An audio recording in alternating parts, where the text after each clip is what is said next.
Hi అండి, నమస్తే. Welcome to our channel voice of Lakshmi. Devineni Usha గారు రచించిన ఆత్మీయత అనే ఒక చక్కటి కథను వినేద్దామండి. ఈ కథ ఆంధ్ర సచిత్ర వారపత్రికలో 1990 జూలై నెలలో ప్రచురితమైందండి. ఇక కథ మొదలు పెడదామా? అమ్మా, అక్క ఇవాళ కూడా కాలేజ్ ఎగ్గొట్టి క్లాస్మేట్స్తో సినిమాకి వెళ్ళిందే. ఇంటర్ ఫస్ట్ ఇయర్ చదువుతున్న సరళ రిపోర్ట్ చేసింది. అప్పుడే ఇంటికి వచ్చిన రేవతి చెల్లెల్ని మింగేసేలా చూసింది. మధ్యాహ్నం 2 క్లాసులు లేవు, అందరూ సరదాగా వెళ్లారు. సరళ కూడా అదే కాలేజీలో చేరిన దగ్గర నుండి రేవతికి పెద్ద తలనొప్పి అయిపోయింది. రేవతి BA సెకండ్ ఇయర్ చదువుతోంది. సరళ, రేవతి అక్కా చెల్లెళ్ళైన బద్ధ శత్రువుల కంటే ఎక్కువ. వాళ్ళ నాన్న హైకోర్టులో గుమాస్తా, తల్లి కాంచన ప్రైవేట్ కాన్వెంట్లో టీచర్. ఆడపిల్లలే అయినా ఇద్దరు చాలనుకున్నారు. పెరిగి పెద్దవుతున్న కొద్దీ ఆ ఇద్దరు శత్రువుల్లా 10 మంది పిల్లలున్నంత విసిగిస్తున్నారు. అక్కడ కూడా కాంచన చాలా జాగ్రత్తగా ఉంటుంది. కూతుళ్ళిద్దరూ ఒకరి మీద ఒకరు చెప్పుకునే చాడీలు ఆమె సామాన్యంగా పట్టించుకోదు.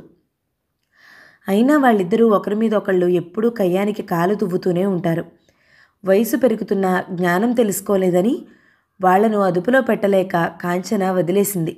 ఎవరి వ్యక్తిత్వంలోనూ లోపం లేదు, కానీ ఒకరి విషయంలో మరొకరు అనవసరంగా కలుగ చేసుకుని వాదం ఆడుకుంటూ ఉంటారు. రాత్రి నిద్రపోయే వరకు రేవతి సినిమాకి వెళ్ళిన విషయం మీదే రేవతి, సరళ పోట్లాడుకుంటూనే ఉన్నారు. మర్నాడు సరళ కాలేజీకి వెళ్తూ దారిలో ఫ్రెండ్ ఇంటికి వెళ్ళి ఆ ఫ్రెండ్తో అరగంట లేటుగా కాలేజీకి వెళ్ళింది. ఆ రోజు రేవతి చెల్లెల్ని సాధించి వదిలిపెట్టింది. కాంచన ఇద్దరినీ కేకలు వేసింది. మీ ఇద్దరు ఇక ఎప్పుడూ ఇంతేనా? ఆడపిల్లలు ఒకరికొకరు తోడుగా ఉంటారని నేనెంతో సంబరపడ్డాను. ఒకరి కష్టసుఖం ఒకరికి చెప్పుకునేది పోయి ఇలా తగాదాలాడుకుంటున్నారా? అసలు నా సంగతి నీ పెద్ద కూతురికి ఎందుకు? కచ్చగా అరిచింది సరళ. కాంచన రేవతి వైపు తిరిగింది. రేవతి, అదంటే చిన్నపిల్ల, పెద్దదానివి, నీ బుద్ధేమైంది? రేవతి కళ్ళు కలువల్లా అయ్యాయి. ఎంతైనా నీకు చిన్న కూతురంటేనే ప్రేమ. నిన్న నేను ఫ్రెండ్స్తో సినిమాకి వెళ్ళాలని అదెంత రాద్ధాంతం చేసింది. నువ్వు దాన్ని ఏమైనా అన్నావా? కాంచన తల పట్టుకుని కుర్చీలో కూలబడింది.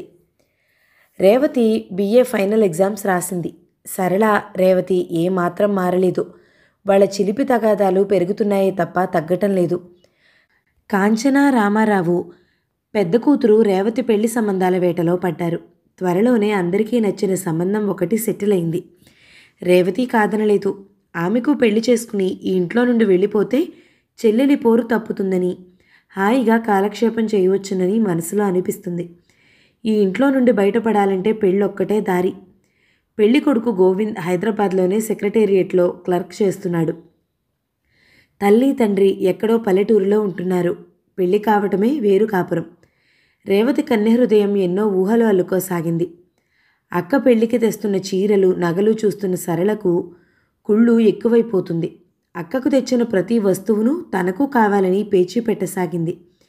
నీ పెళ్లి వరకు ఓపిక పట్టాల్సిందే అంటూ రామారావు, కాంచన కూతురికి నచ్చచెప్పసాగారు. రేవతి పెళ్లి ఉన్నంతలో సంతోషంగా జరిగిపోయింది.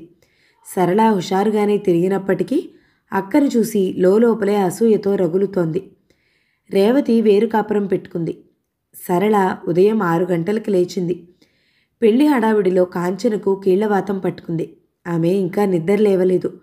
రామారావు అలవాటు చొప్పున 5 గంటలకే లేచి మార్నింగ్ వాక్కు వెళ్ళిపోయాడు.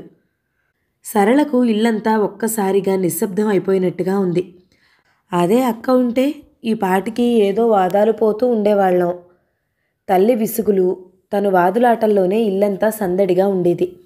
ఇంత నిశ్శబ్దం, ఒంటరితనం అనిపించేది కాదు. అక్క లేకపోయేసరికి బోర్గా ఫీల్ అవ్వసాగింది సరళ.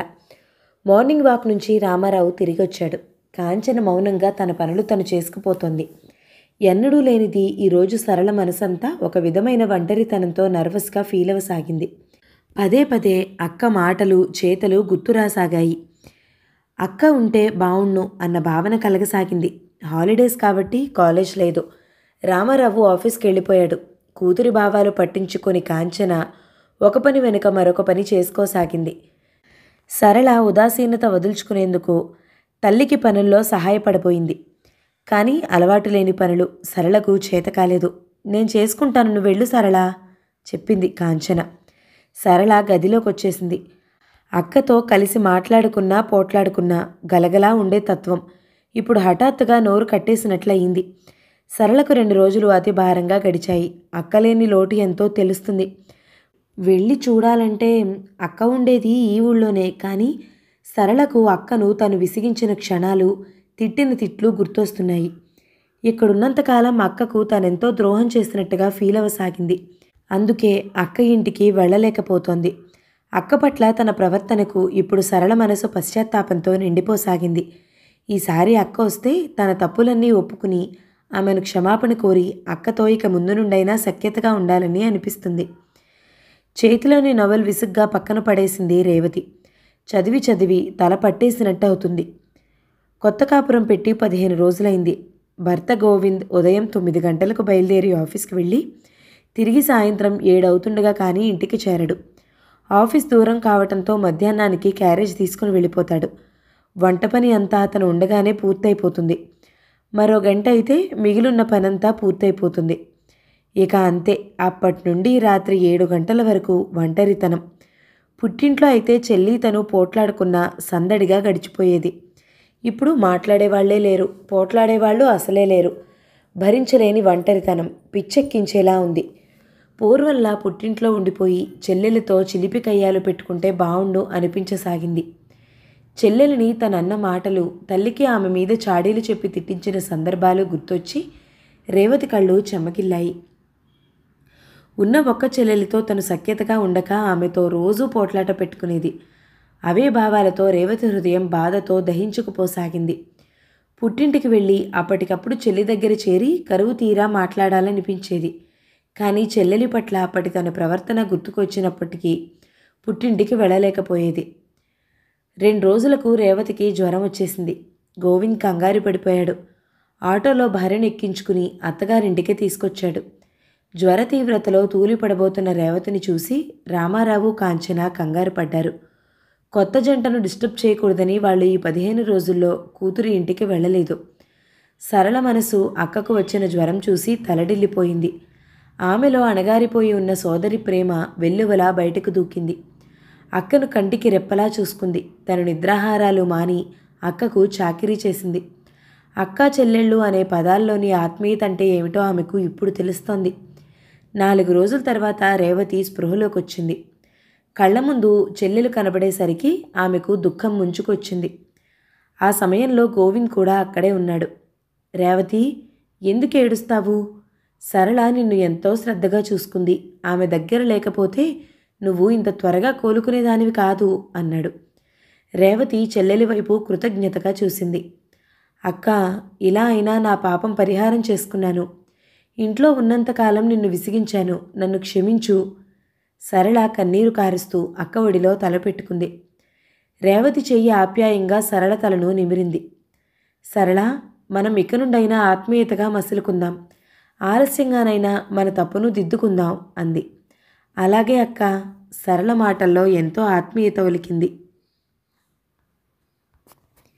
కథ సమాప్తం. ఈ కథ కనుక మీకు నచ్చినట్లయితే లైక్ చేయండి, షేర్ చేయండి, మంచి కామెంట్ చేయండి. మన ఛానల్ని తప్పకుండా సబ్స్క్రైబ్ చేసుకోండి. Thank you so much for watching. నమస్తే.